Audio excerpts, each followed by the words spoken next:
शिलान्यास की ऐसी रौनक बिखरी कि खुद को सेक्युलर बताने वाले दल भी राम के रंग में रंग गए। भूमि पूजन समारोह से ऐन पहले कांग्रेस अयोध्या की चलती गाड़ी पर सवार हो ही गई। कांग्रेस महासचिव प्रियंका गांधी का ट्वीट देखिए। 21 लाइन के ट्वीट में उन्होंने 23 बार राम का नाम लिखा। प्रियंका ने लिखा, सरलता, साहस, संयम, त्याग, वचनबद्धता दीनबंधु राम नाम का सार है। राम सब में है, राम सबके साथ हैं। भगवान राम और माता सीता के संदेश और उनकी कृपा के साथ रामलला के मंदिर के भूमि पूजन का कार्यक्रम राष्ट्रीय एकता, बंधुत्व और सांस्कृतिक समागम का अवसर बने। जिस मध्य प्रदेश में दिग्विजय कल तक मुहूर्त पर रार ठाने बैठे थे, उसी मध्य प्रदेश से कमलनाथ ने भक्ति की शक्ति दिखाई। हनुमान चालीसा का पाठ पढ़ते नजर आए। साथ ही ऐलान किया है कि चांदी की 11 ईंट भूमि पूजन के लिए भेजेंगे।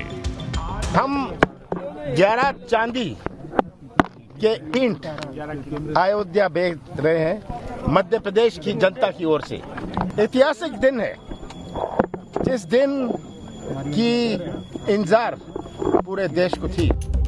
उधर शिलान्यास को लेकर भगवान राम के ननिहाल छत्तीसगढ़ में पोस्टर पॉलिटिक्स शुरू हो गई है। इस पोस्टर में लिखा है कि राम मंदिर का सबसे पहले शिलान्यास 1986 में तत्कालीन प्रधानमंत्री राजीव गांधी ने किया था, जिसका सपना अब जाकर साकार हुआ। कांग्रेसियों के हाव भाव से साफ है कि पार्टी खुद को मंदिर मार्ग पर दिखाना चाहती है, जिस पर खुद कांग्रेस के नेता टीका टिप्पणी करते रहे हैं। आज इसी मुद्दे पर देश की बहस में चर्चा करने जा रहे हैं कि क्या राम मंदिर पर कांग्रेस दो खेमों में बंट गई है और भूमि पूजन पर कांग्रेस की राम भक्ति संयोग है या फिर प्रयोग। तो नमस्कार, देश की बहस में आज आपका अयोध्या से स्वागत है। देश की बहस वो बहस है जिसमें जो मुद्दा हमारे दर्शक चुनते हैं, देश की जनता चुनती है, उसे हम उठाते हैं। और आज का हमारा मुद्दा है कि कांग्रेस की राम भक्ति उसका संयोग है या फिर राजनीतिक प्रयोग। इसी पर बात होगी, लेकिन उससे पहले खूबसूरत छटा दिखाना चाहता हूं मैं अयोध्या नगरी की। सरयू तट पर मैं इस वक्त मौजूद हूं, राम की पैड़ी पर, और मेरे कैमरामैन आपको दिखाएंगे कि किस तरह से जैसे भगवान श्री राम के वनवास से लंका विजय के बाद वापस लौटने पर जिस तरह से अयोध्या शहर को सजाया गया था, ठीक वैसा ही 2020 में इस पूरे अयोध्या शहर को सजाया गया है। जिन जिन गलियों से मैं गुजरा वहां पर मैंने देखा कि किस तरह से दीप जले हुए हैं, लाइट्स जली हुई है, पूरे शहर को जगमगा दिया गया है और चारों तरफ रोशनी हो रही है। ये कार्यक्रम कल शाम तक जारी रहेगा। आप देख सकते हैं पूरे सरयू घाट को दीपों से सजाया गया है और आप यहां देख सकते हैं कि सरयू घाट की कितनी खूबसूरत छटा है। यहां पर गुलाबी लाइट्स लगाई गई हैं और पूरे के पूरे अयोध्या जी को पीले और भगवा रंग से सजाया गया है। जब भी हमारा कोई शुभ काम होता है हिंदू और सनातन धर्म में, तो कहा जाता है पीले चावल लेके आना। ठीक उसी तरह भगवान राम के भव्य मंदिर का जब भूमि पूजन हो रहा है, तब भी पूरे शहर को पीले रंग से सजाया गया है और आज पूरी अयोध्या नगरी शाम 7 बजे से, जब से अंधेरा हुआ है, रोशनी से जगमगा रही है। लेकिन सवाल यह है, वो सेक्युलर पार्टियां जो आज तक भगवान राम का विरोध करती रही, क्योंकि भारतीय जनता पार्टी पर कांग्रेस पर कई आरोप लगाए, लेकिन कांग्रेस पार्टी की महासचिव प्रियंका गांधी ने आज राम सबके हैं बताने की कोशिश की अपने कई सारे ट्वीट के जरिए। तो इसी में मेरे दो खास मेहमान जुड़ रहे हैं। मेरे साथ नलिन कोहली जी हैं भारतीय जनता पार्टी के, और विवेक श्रीवास्तव जी हैं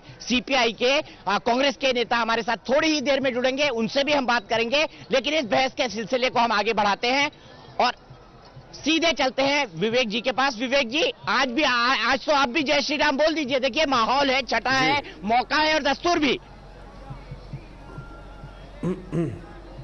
देखिए 2 दिन के बाद आपका ये सब समाप्त हो जाएगा और 6 और 7 तारीख के बाद देश को फिर रियलाइज होगा कि किस गरीबी में हम पड़े हैं, कोरोना महामारी कहां पर है। नहीं, ये इतना उत्सव मना रहे हैं आप लोग, आप उत्सव मनाइए, अच्छी बात है भाई, कोर्ट का फैसला है। अरे सर, देश बना रहा है, आप भी उसी देश के वासी हैं, आप भी उसी देश के वासी हैं जिस देश में गंगा और सरयू बहती है। ऐसा है, नहीं कोई बात नहीं, लेकिन मैं डिविजिव पॉलिटिक्स के देश में की जो पॉलिटिक्स है उसके खिलाफ हूं और कहीं ना कहीं यहाँ पे जो सब कुछ किया जा रहा है, इसमें कहीं ना कहीं राजनीति झलकती है। प्राइम मिनिस्टर का जाना, दूरदर्शन का दुरुपयोग, कई चीज़ें जिस पे हम बात कर चुके हैं। तो अच्छी बात है आप वहाँ पहुँचे हैं, कवरेज कर रहे हैं, जय श्री राम बोल रहे हैं, ये आपकी इच्छा है। मुझे 6 तारीख याद आ रही है, 7 तारीख याद आ रही है, 8 तारीख याद आ रही है। आपकी रामलीला तो 5 तारीख को समाप्त हो जाएगी, लेकिन 6, 7, 8 को जो वापस गरीबी में लोग, जब टीवी के ऊपर से प्रोग्राम आपका हट जाएगा, जिनकी स्थिति खराब है, इकोनॉमिक्स खराब है, पढ़ाई लिखाई महंगी है, जब वो समस्याएं फिर से देश के सामने आएंगी तब क्या होगा, उसके ऊपर कब बात होगी? पश्चिम बंगाल का आपने क्या ये भी किया? तो सोचिए कभी दीपक ये जी, तो बता दीजिए पश्चिम बंगाल आज किस हालत में है? नहीं एक एग्जांपल दे दीजिए ना, पश्चिम बंगाल आज किस हालत में है? विवेक श्रीवास्तव जी, भगवान राम की बात हो रही, मैं अच्छी बात करना चाहता हूँ, आज कोई केरल 100% लिटरेसी नहीं देखिए, आप जय श्री राम नहीं बोल रहे हैं यहाँ पे सब लोग, जय श्री कोर्ट ने नहीं हम जय हिंद बोल देते हैं, जय हिंद बोलते हैं, जय हिंद बोलते आएंगे। और कम्युनिस्ट पार्टियों में प्रावधान नहीं है धर्म को राजनीति में लाने का, तो जय हिंद और इंडिया के लिए हमेशा बोलेंगे, इसमें कोई दो राय नहीं है। मतलब विवेक भाई मोटी बात यह है कि आप वंदे मातरम के साथ हिंदू होने के बाद भी जय श्री राम नहीं बोलेंगे? नहीं, हिंदू मुस्लिम कुछ नहीं होता, मैं इंडियन हूँ, ये हिंदू मुस्लिम कुछ नहीं होता, इंडियन होता है, इंडिया की बात करिए। हिंदू भी तो हैं आप विश्व के नागरिक हैं, आप उस हिसाब से उस परिप्रेक्ष्य में देखिए, वो देखिए नहीं बिल्कुल नकार रहा हूं, वो व्यक्तिगत होता है, आपका धर्म व्यक्तिगत है, आप ईश्वर की साधना व्यक्तिगत जीवन में करिए अपने, किसी ने नहीं रोका है। नारे लगा के राजनीति करके वोट मांगने के लिए जो भी चीज की जाए उसकी निंदा होनी चाहिए, मेरा यह मानना है। हाँ, आप ईश्वर से किसी को प्रेम करते हैं, कोई हिंदू है, कोई मुसलमान है, कोई अपनी इबादत कर रहा है, वो शौक से करे, इट्स अ फ्री कंट्री, लेकिन धर्म को राजनीति में लाना ठीक है, सीधे चलता हूं नलिन कोहली जी के पास, और धर्म नलिन कोहली जी आना, ये दोनों गलत है। सर, धर्म और सत्ता दोनों समानांतर हैं, कोई अंतर नहीं है। हर राजा के पास, हर बड़े आदमी के पास चीन के शी जिनपिंग को छोड़कर एक धार्मिक एडवाइजर जरूर होता है, और धार्मिक मान्यताओं को देश के अंदर माना जाता है, सिर्फ चीन को छोड़कर, कम्युनिस्ट कंट्रीज को छोड़कर। सीधे चलता हूं नलिन कोहली जी के पास। नलिन कोहली जी, आज भी विवेक श्रीवास्तव जय श्री राम नहीं बोलेंगे, क्या ये देश की मुख्य धारा को, देश की मुख्य भावनाओं को, देश के मुख्य उत्साह को, देश में जिस तरीके से अयोध्या में दिवाली मन रही है उसको समझने में असमर्थ है? पहली बात दीपक जी, आप वहाँ एक पावन धरती पर हैं, भूमि पर हैं, जहाँ पर कल जहाँ पर कल उद्घाटन एक रूप से उसकी बहुत बड़ी एक बात होने वाली है। मंदिर निर्माण की तरफ हम लोग आगे बढ़ रहे हैं, जो एक कोर्ट निर्णय के बाद आया। तो जय श्री राम, हम सब इस नेक काम के साथ देश की कामना जो है, देश की जो इच्छा उसके साथ जुड़ रहे हैं। दूसरी बात, मुझे लगता है कि आप शायद विवेक जी के साथ अन्याय कर रहे हैं। हो सकता है भगवान राम में उनकी आस्था ना हो, तो आप उनसे जबरदस्ती ये नहीं कहलवा सकते कि कहिए जय श्री राम। उनकी आस्था नहीं है अगर, तो आप थोड़ी ना उनसे जबरदस्ती कह सकते कहिए जय श्री राम। बाकी वो बड़े अंतर्यामी व्यक्ति हैं, उन्हें तो 6 तारीख दिख रहा है, 7 तारीख दिख रहा है, लेकिन आज जो इस धरती पे हो रही है, जहां पर एक उत्साह है, भगवान राम के मंदिर के निर्माण की बात हो रही है, वो उन्हें नहीं दिख रही। उनका वो अधिकार है, ठीक है। यहाँ तो आपने दिखा भी दिया कि राजनीतिक रूप से जो लोग कल तक कह रहे थे कि हलफनामे पर कि भगवान राम तो काल्पनिक है, यही तो कांग्रेस यूपीए की सरकार ने सुप्रीम कोर्ट में, उच्चतम न्यायालय में कहा था कि भगवान राम काल्पनिक है।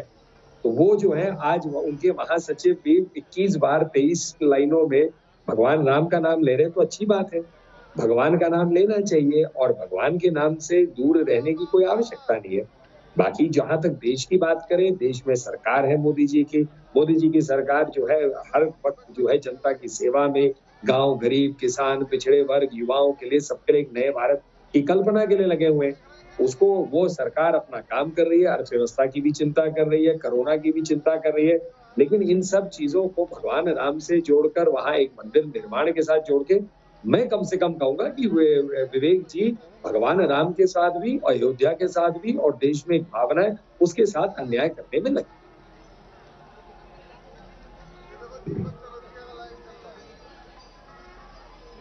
जी, मेरे प्रोड्यूसर मुझे कुछ इंडिकेट करें, मैं चाहता हूं उनकी बात फिर से सुन लूं। अखिलेश प्रताप सिंह भी हमारे साथ जुड़ने वाले हैं कांग्रेस पार्टी से, उनका भी इंतजार कर रहा हूं, लेकिन विवेक भाई मैं जानना चाहता हूं, अखिलेश प्रताप सिंह जी हमारे साथ जुड़ गए हैं। अखिलेश प्रताप सिंह जी कांग्रेस पार्टी के राष्ट्रीय प्रवक्ता है। अखिलेश जी, मैं तो जानता हूं कि आपकी भगवान राम में अगाध श्रद्धा रही है, आप उत्तर प्रदेश की भूमि से आते हैं, लेकिन ऐसा क्यों रहा कि लंबे समय तक ऐसा लगता रहा कि कांग्रेस पार्टी इस राम मंदिर के साथ नहीं है, खासतौर पर यूपीए सरकार के उस हलफनामे के बाद जिसमें कहा गया कि राम एक काल्पनिक कैरेक्टर है, वो काव्यात्मक रचनाओं में है, उनके जीवित होने का कोई प्रमाण नहीं है, जिसको आपको बाद में वापस सांस लेना पड़ा। सवाल यह है कि आज क्या आप राजनीति की बहती गंगा में सरयू मां की आंचल में हाथ धोना चाहते हैं, डुबकी लगाना चाहते हैं? क्या सत्य बताइए अखिलेश जी। जो अफवाह और फर्जी सूचनाएं बीजेपी फैलाती रही है, ननिल जी अभी कह रहे थे कि राम काल्पनिक है, कांग्रेस ने कहा था, और जिसे आपने भी अफवाह फैलाने का काम किया। कृपया आप लोग अपने सर, मैंने नहीं किया, आपने एफिडेविट दिया था सुप्रीम कोर्ट में। रुक जाइए। कृपया तथ्यात्मक जानकारी रख लिया करें झूठ बोलने से पहले। पहली बात, आज कल राम जी के मंदिर का शिलान्यास होने जा रहा है। मैं किसी प्रकार के वाद विवाद में नहीं पड़ना चाहता, लेकिन राम विवाद के प्रश्न भी नहीं है। लेकिन जो लोग असुरक्षित हैं वो सोचते हैं कि सिर्फ राम सबके हैं, उनको परेशानी होती है और वो विवाद को खड़ा करने का प्रयास करते हैं, जैसे आप कर रहे हैं, नलिन कोहली जी कर रहे हैं। और जिस राम सेतु की आप बात कर रहे हैं, बीजेपी का, इसीलिए मैं रखे था, आप लोग बोलती है, बीजेपी का मैनिफेस्टो 2004 का पृष्ठ संख्या 69, खुद बीजेपी ने लिखा है कि राम सेतु जो है वहां पे पुल बनेगा, बनाया जाएगा। बीजेपी ने स्वयं इसके लिए बजट एलोकेट किया था। बीजेपी के मिनिस्टर शत्रुघ्न सिन्हा थे, उन्होंने सबको चिट्ठियां लिखी थी। बीजेपी ने कई बार इसके लिए मीटिंगें की थी, 3-4 मिनिस्टरों की कमेटी बनाई थी। उमा भारती ने उस समय भी पत्र लिखा था अटल बिहारी वाजपेयी को कि ऐसा आप क्यों करने जा रहे हैं। झूठ बोले ये, और आप मुंह में डालेंगे कांग्रेस के। पार्लियामेंट में बीजेपी ने राज्यसभा में जवाब दिया था लिखत पढ़त में कि सीता काल्पनिक हैं। याद है आपको भी, चौरसिया जी, दीपक जी, पार्लियामेंट में जी बोलिए। तो आप बताते हैं कांग्रेस को, कृपया करके इस तरह की अफवाहें या गुमराह करने की प्रक्रिया बंद कर दीजिए। आप सिर्फ लड़ाई क्या आज है? आज क्यों अपने आप को सुरक्षित कर रहे हैं बीजेपी के लोग? उनके भी राम है, सबके राम है, लेकिन ये चाहते हैं कि बस मेरे ही हैं। अरे भाई, सिर्फ आप चंद लोगों के या किसी चंद लोगों के नहीं है, भगवान राम सबके हैं, इस पूरी दुनिया के हैं, कण कण में हैं, पूरे भारतवासियों के, पूरे भारत देश के हैं। खुशी का अवसर, सबके लिए प्रसन्नता होनी चाहिए। अब आप ये कहें कि वो राम को नहीं मानते थे, वो अड़ंगे अड़का देते, सबको पता है किसने क्या अड़ंगे लगाया, कब अड़ाया। 89 में शिलान्यास हुआ था, 20 वर्ष बाद ये अवसर आ रहा है। अभी मैं इसमें नहीं जाना चाहता हूँ कितना देर क्यों हुआ, पता है सबको। उसी आपके अयोध्या में हैं सिंह साहब, जन मोर्चा के संपादक जी, वो हर कमेटियों में थे, उन्होंने किताब भी लिखी है, बुजुर्ग हैं, बुला लीजिए, एक दिन इंटरव्यू दिखा दीजिए उनका, सारी कहानी, राम कहानी बता देंगे। ठीक है, मैं सीधे चलता हूँ नलिन कोहली जी के पास। नलिन कोहली जी, आप पर आरोप लगा रहे हैं। अखिलेश जी, मैंने आपको पूरा वक्त दिया, अखिलेश जी पूरा वक्त दिया। नलिन जी की बात सुन लीजिए, नलिन जी की बात भी सुन लीजिए। उन्होंने आप पर आरोप लगाया कि भाई राम मंदिर को तो आप रोक रहे थे। नलिन कोहली जी, ये एक तरह से प्रत्यक्ष या अप्रत्यक्ष रूप से अखिलेश प्रताप सिंह ने आरोप लगाया आप पर, आप क्या कहेंगे? और मैंने जो कोर्ट किया सुप्रीम कोर्ट का एफिडेविट, आप खुद सुप्रीम कोर्ट के वरिष्ठ वकील है, मुझे बताइए क्या यूपीए सरकार ने एफिडेविट दिया था या नहीं दिया था? देखिए, मैं इतना ही कहूंगा, देखिए एक बहुत शुभ जगह पर आप खड़े हैं, और भगवान राम का जब हम नाम ले रहे हैं तो मैं पहले तो ये प्रार्थना करूंगा कि भगवान राम, क्योंकि मर्यादा पुरुषोत्तम राम जी, अखिलेश जी और उनकी पार्टी को माफ जरूर करें। क्योंकि पहली बात तो हलफनामा उन्होंने दिया था सुप्रीम कोर्ट में, ये कांग्रेस यूपीए की सरकार ने स्पष्ट रूप से हलफनामे में कहा, लिखित रूप से, कि भगवान राम काल्पनिक है। ठीक है, ले उनको इसके लिए माफ किया जाए, हम तो यही प्रार्थना करेंगे। और फिर इस टीवी शो पर आकर जो आपने ये जानकारी जो किया उन्होंने, मैंने भी उसे कहा, उसे अखिलेश जी ने, बुजुर्ग आदमी है, वरिष्ठ आदमी है, उन्होंने फिर उसको भी झूठा बोला। तो हम ये भी प्रार्थना करेंगे मर्यादा पुरुषोत्तम राम जी, अखिलेश जी को भी, उनकी पार्टी को भी माफ करें, इनको भी माफ करें। क्योंकि एक तो काम करना, उसको फिर हम उस बात को सामने रखें, उसको झूठा बोलना, ये अपने आप में भी झूठ हो जाता है। तीसरा है, अखिलेश जी ने एक नई परिभाषा दी है, एक राजनीतिक बात कही है कि बीजेपी ने मंदिर निर्माण में देरी की। तो मैं इतना ही कहूंगा कि देश की जनता और बाकी सब जो है, कांग्रेस उससे हाथ धोने में लगी है, ऐसे बातों को करके शायद और अपना हाथ धोना चाहती है।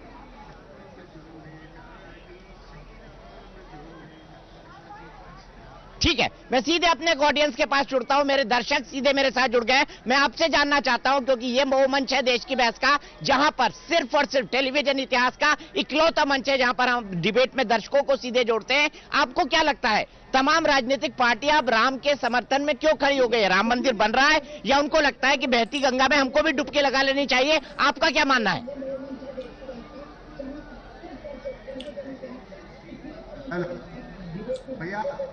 हेलो हेलो, जी बताइए सर, जवाब दीजिए। आपको क्या लगता है, सभी राजनीतिक पार्टियां बहती गंगा में डुबकी लगाना चाहती है? जवाब दीजिए आप। आके हमसे माइक ले लीजिए। मैं संजय कुमार बोल रहा हूँ। मैं सबसे पहले दीपक जी आपके माध्यम से अयोध्या में भगवान राम की जन्मभूमि को प्रणाम करता हूँ और मैं ये कहना चाहता हूँ कि ये एक बहुत बड़ा कार्य होने जा रहा है। अब जो हमारा सत्ता पक्ष है, शासक वर्ग है, अब उसके ऊपर जिम्मेदारी आ जाती है। जैसे राम राज्य में दुष्टों का संहार हुआ था, अब कलयुग में भी बहुत सारे दुष्ट हैं जो विभिन्न रूपों में हैं। उनके संहार की अत्यंत आवश्यकता है ताकि जनता सुखपूर्वक अपना समय राम राज की तरह रह पाए। और जो ये आज बात कर रहे हैं गरीबी की, अशिक्षा की, बीमारी की, समानता है, आपके हिसाब से ये दुष्ट कौन है? संजय जी सुन लीजिए, सवाल का जवाब दीजिए। आपने किसी को दुष्ट कहा कि इस अभी भी कुछ लोग दुष्ट मौजूद हैं। मैं जानना चाहता हूं, मेरे हिसाब से सामाजिक असमानता और कोरोना इस वक्त सबसे बड़े दुष्ट है। आपके हिसाब से दुष्ट लोग कौन है?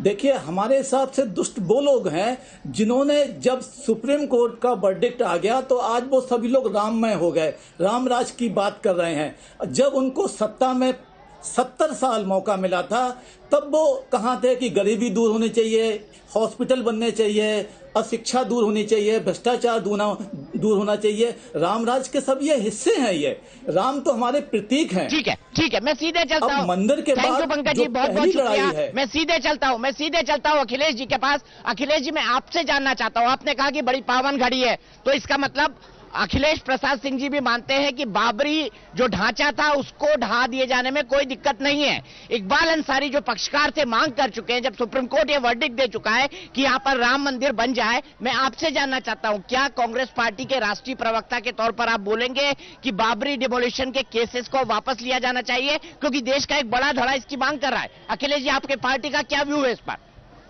जो प्रकरण माननीय अदालत में है वो अदालत ही तय करता है। यह प्रकरण भी इसलिए देरी हुआ क्योंकि दोनों पक्षों में बहुत प्रयास किए गए, कांग्रेस के जमाने में भी, लेकिन समझौते नहीं हो पाए। एक बार हुआ था 89 में, उसके बाद कुछ लोगों ने उसको मानने से मना कर दिया। कोर्ट अनकोर्ट में कहा कि अभी देश जागृत नहीं हुआ, हमें देश जागृत करना है, इसलिए अभी ये नहीं हम मानेंगे। तो वो जो अदालत में प्रकरण है उस पर टिप्पणी करने से कोई फायदा नहीं है और लास्ट स्टेज में है। रही बात कि कौन क्या कह रहा है, आज नहीं, मेरा सवाल कुछ दूसरा था। मेरा सवाल ये था कि एक पॉलिटिकल पार्टी के तौर पर कांग्रेस क्या दूसरे लोगों की इस मांग से सहमत है कि बाबरी डिमोलिशन के केस वापस लिए जाने चाहिए? मैंने आपकी पार्टी की राय प्रकरण अदालत में है, यह प्रकरण अदालत में है, अदालत ही इसका निर्णय करेगी। और जो फैसला राम जन्मभूमि का आया है उसका भी फैसला अदालत ने ही किया था। केंद्र की सरकार ने 6 सालों में कोई ऐसा पत्र या ऐसा सुझाव, ऐसा प्रस्ताव, ऐसा ऑर्डिनेंस नहीं लाई थी कि इसके लिए तेजी की जाए या कुछ किया जाए। उनका कोई योगदान इस निर्णय में नहीं है केंद्र की सरकार का, ये पूरा योगदान सुप्रीम कोर्ट का है। मैं एक बात और कहता हूं, देखिए, राम की बात होनी चाहिए, राम राज की बात होनी चाहिए, राम हमारे आदर्श है उनकी बात होनी चाहिए। आज किस तरह से हम सिर्फ राम की मंदिर बना दें और जय श्री राम बोल दें, जय सिया राम बोल दें, लेकिन राम के किसी भी बताए या उनके द्वारा चले गए किसी भी मार्ग पे ना चलें, तो फिर ये कैसा बात हुई? ये तो फिर ढोंग हुआ। अच्छा अखिलेश जी, मैं एक राजनीतिक सवाल आपसे जानना चाहता हूँ, सप्लीमेंट्री सवाल है। आपने अपनी बात रखी, मेरा सिर्फ सप्लीमेंट्री सवाल है। अखिलेश जी, थोड़ा ऑडियो कम करवा देंगे प्लीज इसका, अगर कोई रिक्वेस्ट कर दे। मेरा राजनीतिक सवाल यह है कि प्रियंका जी ने तो आज भगवान राम की बात करी, बहुत अच्छी बात है, प्रियंका जी ने ये बात करी, लेकिन राहुल गांधी जी ने क्यों नहीं करी? वो भी कहते थे जय श्री राम, या वो भी कहते थे कि राम हमारे आदर्श हैं, वो भी कहते थे राम देश के रोम रोम में बसते हैं। सिर्फ प्रियंका जी से ये बात क्यों आई, राहुल जी से क्यों नहीं? देखिए, यही होता है कुतर्क। धर्म या भगवान आस्था का विषय, ये राजनीति का विषय नहीं है। और हम दिखावा ही करें और जा करके गोलियां चलावें वो ढोंगी राक्षसों के तरह से भेष बदल के, तो क्या वो पवित्रता हो जाएगी? या क्या उनके सारे गुनाह माफ हो जाएंगे? दिल में होता है और उनका अनुसरण किया जाता है, वो बात होनी चाहिए। आज जो लोग सत्ता में बैठे हैं, क्या राम राजा भी थे? जहां भी जिस पार्टी के भी लोग हैं या जो भी जिस जिम्मेदारी पे बैठे हैं, क्या वो राम के बताए किसी भी आचरण का अनुचरण कर रहे हैं, अनुसरण कर रहे हैं? एक छोटा सा चौपाई सुना रहा हूँ। ठीक है, मैं इसी सवाल को लेकर जाता हूँ। विवेक श्रीवास्तव जी, मैं आपसे जानना चाहता हूँ यहाँ पर। अखिलेश जी, मैंने पूरा वक्त दिया, समझिए मैं बहुत शोर के बीच में हूँ, मैंने पूरा वक्त दिया आपको। मैं आगे बढ़ना चाहता हूँ इस डिबेट में और विवेक श्रीवास्तव जी से एक छोटा सा कमेंट लेना चाहता हूँ। विवेक श्रीवास्तव जी, आपकी पार्टी को छोड़कर लगभग सभी पॉलिटिकल पार्टीज अब ये कह रही हैं कि राम मंदिर बन रहा है, बहुत अच्छा है। आप भी बोल दीजिए बहुत अच्छा है, भगवान श्री राम का मंदिर बन रहा है, क्या दिक्कत है? नहीं, बोलने दीजिए जिसको।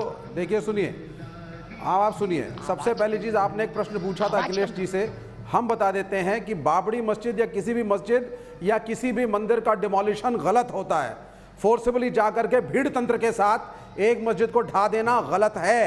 आपको वहां मंदिर चाहिए, आप कानूनी प्रक्रिया के साथ जाकर के लड़िए, जो लास्ट में आप लड़े, लेकिन द डिमोलिशन ऑफ द मस्जिद वाज रॉन्ग, नंबर 1। नंबर 2, क्योंकि अब वोट पोलराइज हो चुके हैं, कोर्ट का फैसला आ चुका है, राम मंदिर बन रहा है, सारी पार्टियों में होड़ लगी हुई है कि राम मेरा है। यह गलत है। आप राम की पूजा व्यक्तिगत जीवन में रोज करिए, लेकिन पॉलिटिकल लाइफ में राम को लाना, राम के नाम पे राजनीति करना, वोट मांगना, हिंदू और मुसलमानों को अलग रखना, यह गलत है। ना ना ना, आप बनाइए ना मंदिर, राम भगवान आप पॉलिटिसाइज कर रहे हैं चीजों को, कोई दिक्कत नहीं है, नहीं, लेकिन मंदिर में बनवाइए, यही कहेंगे ना आप करिए राम की पूजा, किसी को आपत्ति नहीं है। प्रधानमंत्री का रोल गलत है। प्रधानमंत्री जो अपने को सिर्फ मेजॉरिटी कम्युनिटी के साथ आइडेंटिफाई करा रहे हैं, ये सेक्युलर इथोस और कॉन्स्टिट्यूशन के खिलाफ है। दूरदर्शन का दुरुपयोग करके जो टेलीकास्ट होगा, ये एक धर्म विशेष का है, क्या है? ये गलत है। जातियों की बात क्यों करती है फिर? नहीं, बिल्कुल गलत है। यह देश सबका है, हर धर्म के हर नागरिक का एक ही वोट है, और प्रधानमंत्री को राजधर्म निभाना चाहिए और न्यूट्रल होकर के दिखाना चाहिए कि देश सबका है। उन मुसलमानों का भी है जिन्होंने 1947 के बाद हिंदुस्तान में रहना कबूल किया, एक हिंदू मेजॉरिटी के साथ। ठीक, तो किसने कहा? मैंने तो, विवेक श्रीवास्तव जी, हमेशा कहा there can be no Hindustan without Musalman. ये तो शाहीन बाग से भी मैंने कहा, लेकिन शाहीन बाग से मुझे पीट के भगा दिया गया, मैं उसमें नहीं जाना चाहता। आज बड़ा शुभ दिन है, लेकिन नलिन जी से ये बात पूछना चाहता हूँ। नलिन जी, बड़ा सीधी बात वो कह रहे हैं कि मेजॉरिटी कम्युनिटी के साथ खड़े होने के लिए प्रधानमंत्री श्री राम जन्मभूमि में भूमि पूजन करने के लिए आ रहे हैं। क्या ये वोटों के लिए, ध्रुवीकरण के लिए? नलिन जी, क्या आप उनके आरोप को सही मानते हैं? तो बिल्कुल नहीं। और विवेक जी की तो जब आस्था ही नहीं है भगवान राम में, उन्होंने तो पूरे शो में जय श्री राम कहा ही नहीं, तो इसलिए मैं कह रहा हूँ बार बार आप उनसे ये कह रहे हैं, उनका तो स्टैंड पता है। वैसे तो आज चाइना की ग्लोबल टाइम्स के जो एडिटर है, उन्होंने भी भगवान का नाम ले लिया। अमेरिका को कुछ कहना चाहते थे तो भगवान की शब्द का भी प्रयोग कर दिया उन्होंने। इसीलिए दुनिया बदल रही है, लेकिन यहाँ जो है वामपंथी दल वो अपनी एक दुनिया में रहते हैं और उसी दुनिया में रहते रहते गुप्त सब हो रहे हैं। अब आ जाते हैं प्रधानमंत्री नरेंद्र मोदी जी, देश के प्रधानमंत्री। इसमें पूरे देश में मांग हुई है। राम मंदिर की बात की जब चलती जा रही थी बात, 550 साल लग गए, मतलब 450 साल, लगभग 500 साल हो गए हैं इसमें देश के अंदर में। 1528 से लेके मुकदमा जो है कितना चला है, और उस मुकदमे में फाइनली जजमेंट आ गई। अब अगर प्रधानमंत्री जी जा रहे हैं तो उनके ऊपर में प्रश्न उठा रहा है, क्या हमारे देश के राष्ट्रपति नहीं गए थे सोमनाथ के निर्माण के लिए, जब वहां पूजा हुआ था अपने राजेंद्र प्रसाद जी? और जब प्रधानमंत्री जी किसी और धर्म के कार्यक्रम में जाते हैं तब वो सेक्युलर हो जाते हैं, जब वो हिंदू धर्म में जाएंगे तो वो बिल्कुल कम्युनल हो जाएंगे। ये बड़ी बड़ी संकीर्ण मानसिकता है, नकारात्मक सोच है। ये नहीं, काशी विश्वनाथ में किसी ने उंगली नहीं उठाई, और हिंदू धर्म के नहीं नलिन जी, काशी विश्वनाथ यात्रा पे किसी ने उंगली नहीं उठाई। क्यों आप धर्म केदारनाथ बद्रीनाथ यात्रा पे किसी ने उंगली नहीं उठाई। मैंने टोका नहीं, देखिए ऐसे नहीं।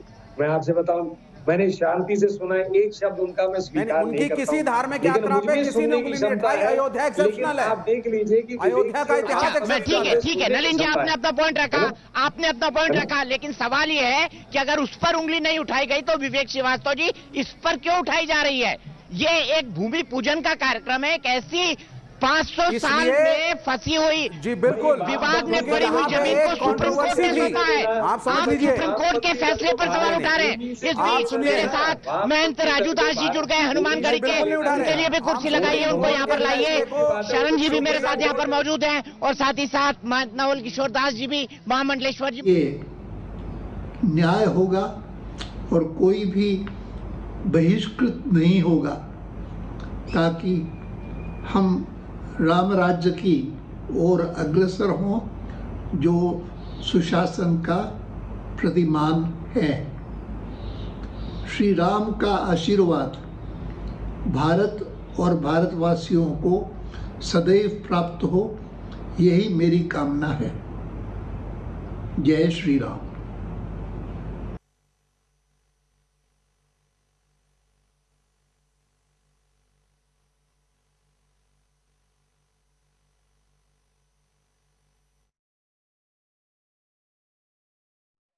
विकास,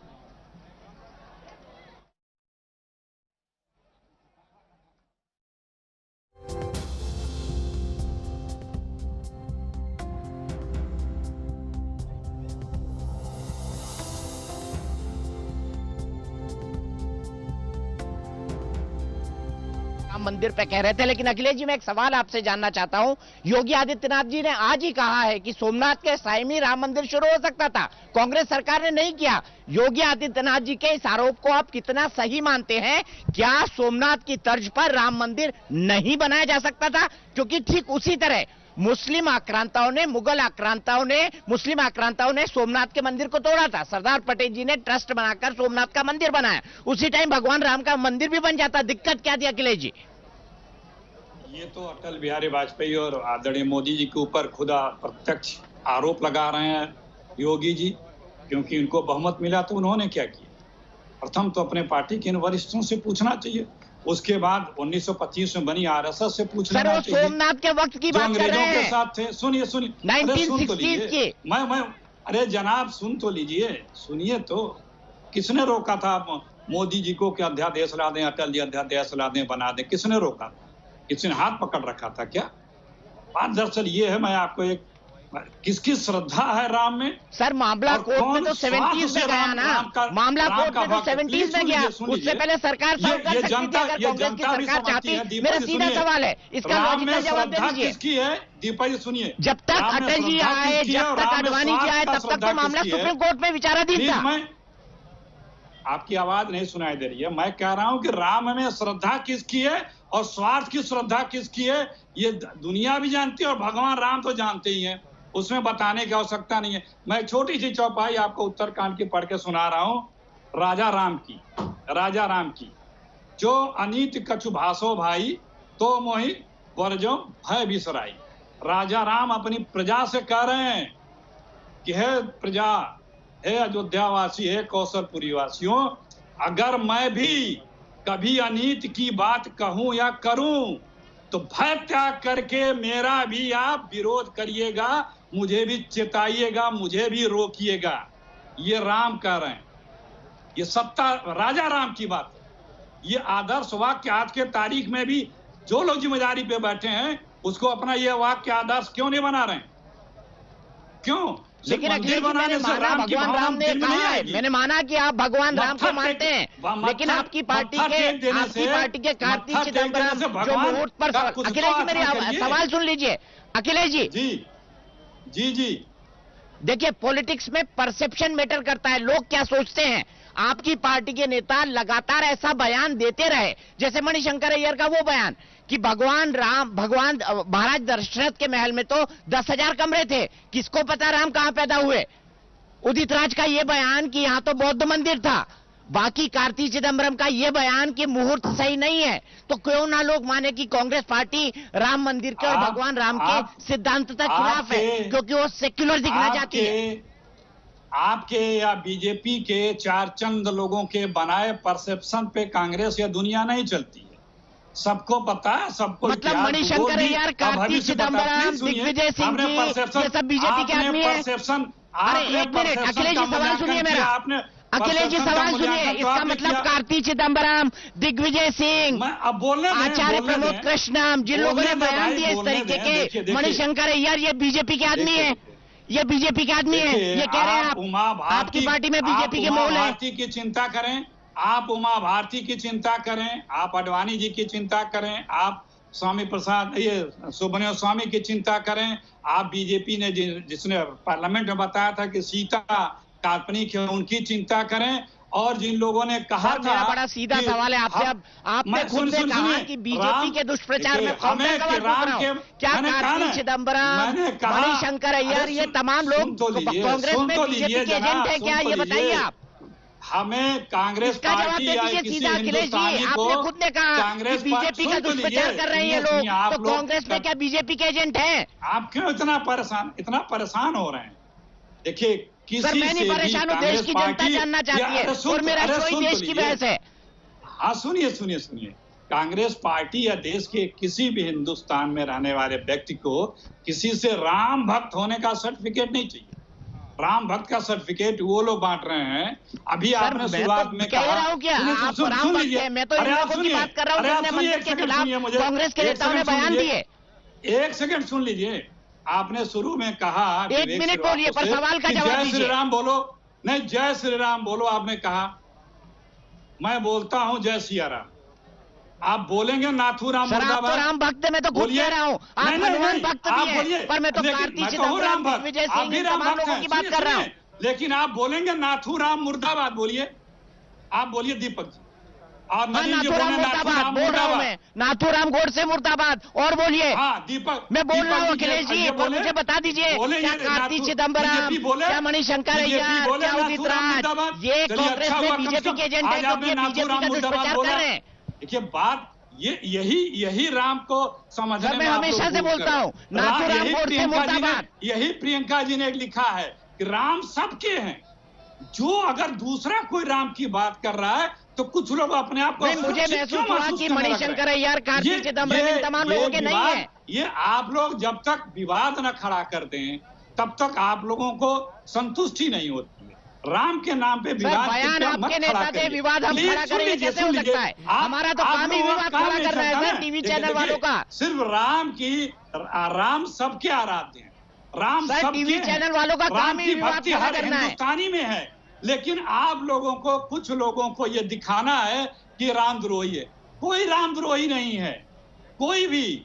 मैं तो बीजेपी को भी रामद्रोही नहीं मानता हूँ, जिसने राम सेतु तोड़ने को कहा, जिसने अयोध्या से कई सारे साधु संत महंत हमारे साथ जुड़ गए। अखिलेश जी आप अपनी बात कंप्लीट करिए, फिर मैं अयोध्या में आऊंगा सरयू पर। राम की भक्ति, राम की श्रद्धा और राम की तिजारत, ये दोनों दिखती है और दोनों में फर्क जनता जानती है। आपने मेरे सवाल, अखिलेश जी आपने अपनी बात कही लेकिन मेरे सवाल का जवाब नहीं दिया कि कार्ति चिदम्बरम, दिग्विजय सिंह, उसके बाद मणिशंकर अय्यर, ये जो कहा है वो बीजेपी के एजेंट है। इस बात का जवाब दीजिए महंत जी। मुहूर्त को लेकर के दिग्विजय सिंह ने जो बात कही है सुन लीजिए।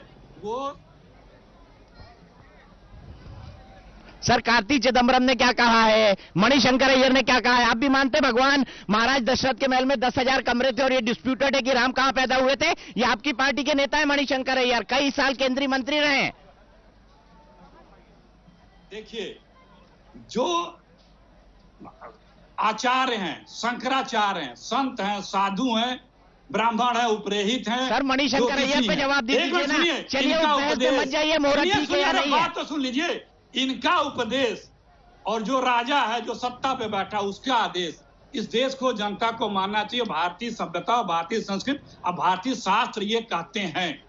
तो जो धर्माचार्य का है, मैं सरयू तक पे आता हूं जी, पूरा वक्त मिला आपको, मेरे को ललित गोली के पास भी जाना है, विवेक जी के पास भी जाना है, और मैं साधु शब्दों से सरयू के घाट पर आशीर्वचन न दिलवाऊं, ये अन्याय होगा, ये अन्याय होगा। राम भक्तों के साथ अन्याय होगा, आपके साथ भी अन्याय होगा। तो सबसे पहले मैं शरण जी के पास आना चाहता हूँ। सर, मैं जानना चाहता हूँ, बहस चल रही है, योगी जी ने कहा कि क्या सोमनाथ के वक्त ही राम मंदिर नहीं बन जाना चाहिए था, आपका क्या मानना है? देखिए, उधर से क्या बोल रहे हैं मुझे सुनाई नहीं पड़ रहा, लेकिन इतना मैं जरूर जानता हूं कि ये जो भी कांग्रेस के प्रवक्ता हैं ये राम के विरोध की ही बात कर रहे हैं। नहीं, वो राम भक्त है, राम समर्थक है। बता दो, अखिलेश प्रताप सिंह जी अच्छी बात है, उत्तर प्रदेश के रहने वाले और हनुमान और राम भक्त है। मैं नमन करता हूं उनकी श्रद्धा को, मैं उनकी श्रद्धा को नमन करता हूं अगर वो राम भक्त हैं तो। लेकिन बार बार कांग्रेस का ये कहना कि राम काल्पनिक, कभी आए अयोध्या और देखें क्या कल्पना है। सरयू कल्पना है, अयोध्या कल्पना है, सई नदी कल्पना है, तीर्थराज प्रयाग कल्पना है, तो चित्रकूट कल्पना है, पंचवटी कल्पना है, या राम सेतु कल्पना है। ये कल्पना करते करते दीपक जी एक दिन खुद ही कल्पना बन जाएंगे, उसके अलावा और कुछ नहीं। यही राम विरोध के कारण ये शायद अब तक जनता का नब्ज नहीं समझ पाए हैं। इतना दिन इन्होंने राम विरोध किया, तुष्टीकरण की नीति अपनाई है, सिर्फ और सिर्फ तुष्टीकरण। आज अगर अयोध्या में नरेंद्र मोदी पूजन करने के लिए आ रहे हैं तो इनका संविधान खतरे में आता है, लेकिन अजमेर में अगर चादर चढ़ता है तो संविधान खतरे में नहीं आता है। ये सबसे बड़ा दुर्भाग्य है कि एक विशेष वर्ग के तुष्टीकरण के कारण आज कांग्रेस जो सत्ता में 70 साल के लगभग रही है, वो आज दहाई भी क्रॉस नहीं कर पाएगी। अखिलेश जी, मैं आऊंगा, गंभीर आरोप है, मेरे नहीं, एक साधु संत है वो ये आरोप लगा रहे हैं। राजू दास जी के पास आऊंगा। राजू दास जी, कल प्रधानमंत्री जी सबसे पहले हनुमानगढ़ी में पूजन करेंगे। अब मुझे बताइए क्या होगा, उनके पूजन का स्वरूप क्या क्या होगा वहां पर, कैसे भगवान हनुमान की, मारुति की आराधना की जाएगी, और उसके बाद वहां पर क्या होगा हनुमानगढ़ी में? कहा जाता है कि राम द्वारे तुम रखवारे होत ना आज्ञा बिन पैसारे। अयोध्या में हनुमान जी महाराज राजा के रूप में विराजमान है। माता सीता जी ने मानस पुत्र माना था हनुमान जी महाराज को, इसके नाते भगवान श्री राम ने ज्येष्ठ पुत्र मान के हनुमान जी महाराज को राज तिलक वहां पर दिए हैं। आप देखेंगे कहीं भी जाएंगे, महाराज जी बैठे हैं पास में, किसी भी मठ मंदिर में जाएंगे देखेंगे हनुमान जी राम जी के चरण में बैठे मिलेंगे। लेकिन यहीं पर एक ऐसा मंदिर है जहां आप देखोगे हनुमान जी आगे राजा के रूप में, पीछे राम दरबार है। उसी कड़ी में कल प्रधानमंत्री जी भूमि पूजन में शामिल होने वाले हैं, लेकिन पहले सरजू जी का आचमन करेंगे, उसके बाद हनुमान जी से आदेश लेंगे, क्योंकि 11 और 12 के बीच में हमको समय दिया गया है। 10 मिनट का समय हमको मिला है पूजन कराने के लिए। विधिवत माननीय मुख्यमंत्री योगी आदित्यनाथ जी महाराज उनको रिसीव करेंगे, हनुमानगढ़ी लाएंगे, उसके बाद वैदिक मंत्रोच्चारण के साथ में वहां पर पूजन होगा, वो आरती करेंगे, प्रसाद लेंगे, उसके बाद राम जन्मभूमि के लिए प्रस्थान करेंगे। लेकिन दीपक जी, हम लोग उत्साहित हैं, हम लोगों में अपार खुशी है, लेकिन मैं सवाल करना चाहूंगा, लगातार आप चर्चा कर रहे हो, मैं नहीं जान पा रहा हूं कौन। अखिलेश प्रताप सिंह जी, अखिलेश नहीं है, लेकिन मेरे साथ दो खास मेहमान जुड़ गए हैं। कांग्रेस पार्टी की राष्ट्रीय प्रवक्ता और मेरी छोटी बहन रागिनी नायक मेरे साथ हैं, और के शर्मा जी जो भारतीय जनता पार्टी जो सत्ताधारी पार्टी है उसके राष्ट्रीय प्रवक्ता है, वो मेरे साथ मौजूद है। राजू दास जी, आप अपना सवाल पूछ सकते हैं अगर आप चाहें रागिनी नायक जी से। रागिनी नायक जी से भी, और जी रागिनी नायक जी से और अखिलेश जी से भी पूछना है। अखिलेश जी चलिए, उनका टाइम खत्म हो गया। जी, मैं सवाल इसके लिए पूछना चाहता हूं कि मुझको खैरात में राम जन्मभूमि नहीं मिला। दीपक जी, मुझको खैरात में राम जन्मभूमि नहीं मिला। आपने कहा कि राम क्या अयोध्या में पैदा लिए, उसके लिए आपको एविडेंस देना पड़ेगा, साक्ष्य देना पड़ेगा, प्रमाण देना पड़ेगा। लेकिन आपने 2 मानक अपनाया वहां पर। आपने वेद, पुराण, शास्त्र, उपनिषद को नहीं माना। आपने कहा ये एविडेंस नहीं होता, ये लिखा पढ़ी में नहीं है। आपका वेद, आपका पुराण, आपका उपनिषद, आपकी रामायण के लिखा पढ़ी में नहीं है, आप अपने किताब में छाप लिए। ये मैं नहीं कर रहा हूं, ये कांग्रेस के लोग, कांग्रेस के वकील, जो लोग वहां पार्टी, जो कपिल सिब्बल जैसे लोग खड़े हो जाते थे, ऐसे लोग कहते थे कि उन्होंने जब चुनाव चल रहा था, हम लोग लगातार अयोध्या से मांग कर रहे थे, अयोध्या का साधु संत, कि डे टू डे सुनवाई हो, मुझको डे टू डे सुनवाई चाहिए, तब फैसला आ पाएगा। उस बीच में उन्होंने पिटीशन दायर कर दिया, कहा नहीं डे टू डे सुनवाई नहीं हो, इसका फायदा बीजेपी लेगी। और कांग्रेस ने 8 जो साहित्यकार थे उसको उसमें लगाया और उनको कहा कि आप सर्वे करो। 8 साहित्यकार सरकारी थे, उन्होंने क्या सर्वे में बताया, नहीं भगवान राम का कोई अस्तित्व नहीं है, और उन्होंने कहा ये बौद्ध धर्म से जुड़ा हुआ, ऐसे लोग थे। तब भी कांग्रेस आज कह रही कि आज प्रियंका गांधी का ट्वीट आता है कि नहीं राम सबके हैं। अभी आचार्य प्रमोद कृष्णन जी से बात हो रही थी, उन्होंने कहा क्या राजू दास जी राम भाजपा के? नहीं भाई, राम तो सबके हैं, मैं कहा कहता हूं सिर्फ भाजपा के हैं। आप क्यों नहीं डंका के चोट पे बोलते हो? किसी भी मंच से क्यों नहीं बोलते जय श्री राम, राम जन्मभूमि की जय? जब हम कह रहे थे अभी तो झांकी है, अभी तो झांकी है अयोध्या और मथुरा काशी बाकी है। तो कुल मिला के लगातार फ्री में मुझको नहीं मिला, फिर भी मैं कह रहा हूं 76 बार हमने संघर्ष किया, 3 लाख से ज्यादा राम भक्तों ने कुर्बानी दी है। ऐसे संतों के सहयोग से, ऐसे संतों ने वहां बलिदानी दी, संघर्ष किया। 1949 में स्वर्गीय बाबा अभिराम दास जी महाराज हनुमानगढ़ी के थे, उन्होंने वहां पे मूर्ति पधराई। उसके बाद लगातार संघर्ष, और स्वर्गीय अशोक सिंघल जी अयोध्या से, स्वर्गीय रामचंद्र परमहंस जो उत्तर प्रदेश के मुख्यमंत्री हैं, उनके गुरु अवैधनाथ जी महाराज, ऐसे संतों की संघर्ष से सीधे रागिनी के पास चलता हूं, रागिनी के पास चलता हूं। रागिनी मेरी छोटी बहन, आप जवाब देंगी। साधु संतों की गंभीर आपत्ति है कांग्रेस पार्टी को लेकर, लेकिन उससे पहले मैं रविंद्र दुबे के पास चलूंगा। मेरे एक दर्शक जुड़ रहे हैं। रविंद्र जी, मैं आपसे जानना चाहता हूं, क्या आप मानते हैं कि कांग्रेस पार्टी जिसने आज भगवान श्री राम का नाम प्रियंका जी ने लिया है, आज ट्वीट करके, मैंने माना भगवान राम सबके हैं, लेकिन क्या महंत राजू दास जो हनुमानगढ़ी के मुख्य महंत थे, उनके आरोपों को आप सही मानते हैं? आपका क्या मानना है रविंद्र जी?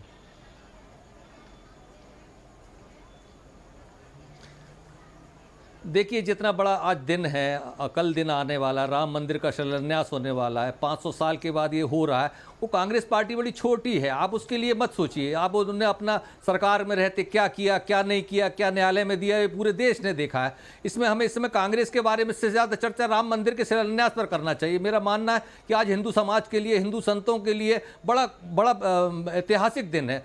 मैं मानता हूँ कि कांग्रेस ने कुछ गलतियाँ की जिसके कारण उसे यहाँ ये दिन देखना पड़ा। आज वो जवाब देने की स्थिति में नहीं है। बहुत सारे सवाल साधु संत कर रहे हैं, कुछ बीजेपी के लोग कर रहे हैं, अनेक पार्टियां कर रही हैं। आज ऐसा लग रहा है कि जैसे आज समाज में, हिंदू समाज में ये बात स्थापित की जा रही है कि कांग्रेस और अन्य पार्टियों ने भी राम मंदिर का विरोध किया और सिर्फ बीजेपी ही उसकी अगुवाई कर रही थी। ये बात सही है कि विश्व हिंदू परिषद के साथ साथ इस आंदोलन की शुरुआत हुई। मैं आपको याद दिलाना चाहूँगा 1989 में जगत गुरु स्वामी स्वरूपानंद जी ने, जो हमारे जबलपुर के ज़्यादा करीबी हैं, उन्होंने पहली बार शिलान्यास किया था। राजीव गांधी उसको लेकर गए थे। मैं कल एक भाषण सुन रहा था, उस भाषण में स्वामी जी कह रहे थे कि राजीव गांधी ने फैजाबाद से चुनाव प्रचार किया था और वो राम राज्य लाना चाहते थे। यदि वो जीवित होते तो वहाँ राम मंदिर जरूर बनता, लेकिन उनका हत्या कर दी गई, इसलिए राम मंदिर नहीं बन सका। इसलिए बातें इतिहास में जाना व्यर्थ है। मेरा कहना है कि आज हमको सब कुछ देखना चाहिए कि आज अयोध्या में राम मंदिर बनने जा रहा है। रागिनी जी, राजू दास जी ने बड़े सीधे सवाल उठाए कि कांग्रेस ने बार बार राम मंदिर के राह में रोड़े अटकाए, ये उनका सीधा आरोप है।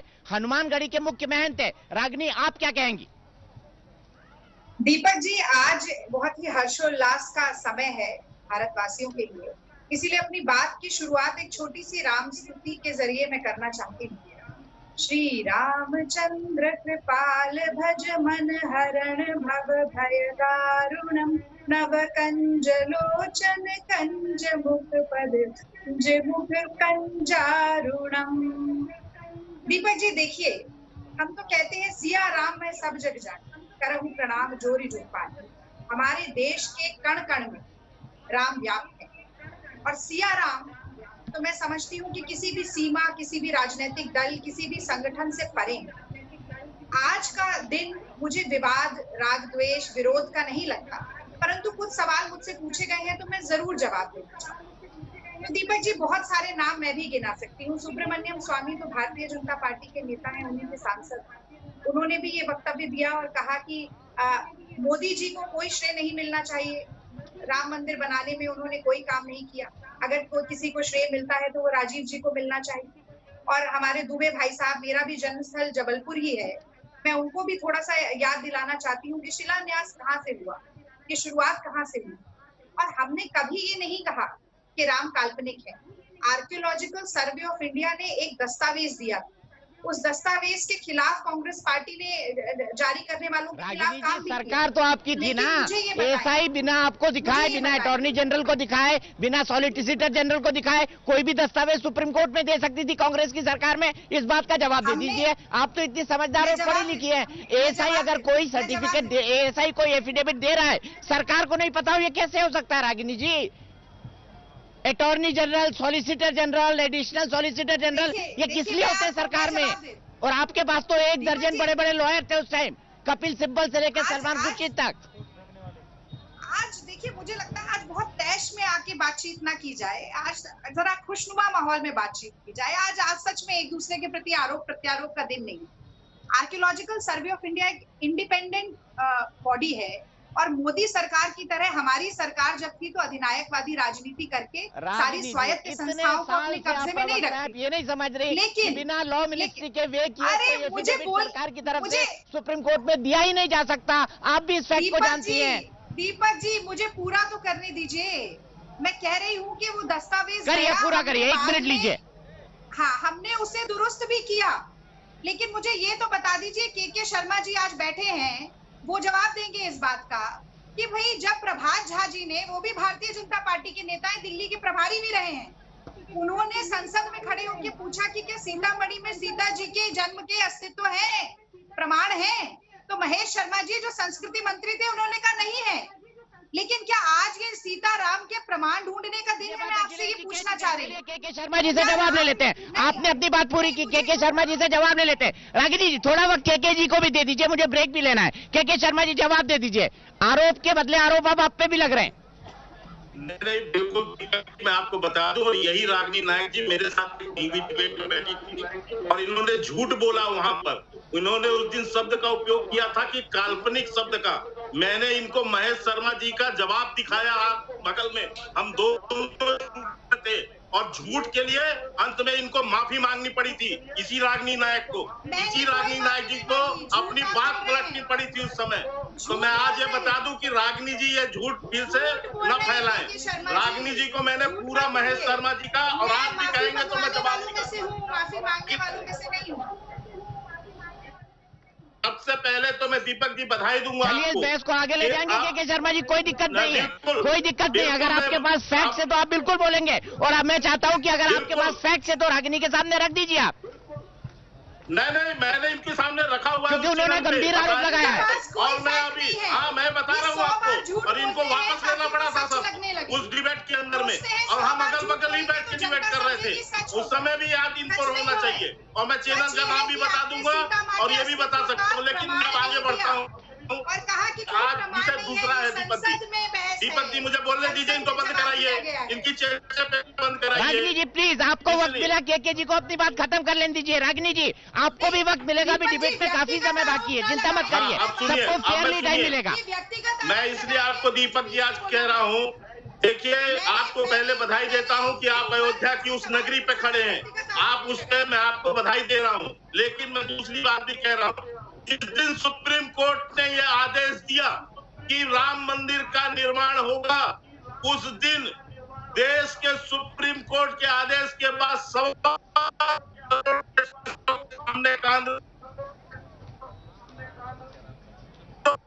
जिन्होंने भगवा आतंकवाद की बात की, जिन्होंने हिंदू आतंकवाद की बात की, और झूठ बोल दिए हैं कि शिलान्यास राजीव गांधी ने कराया।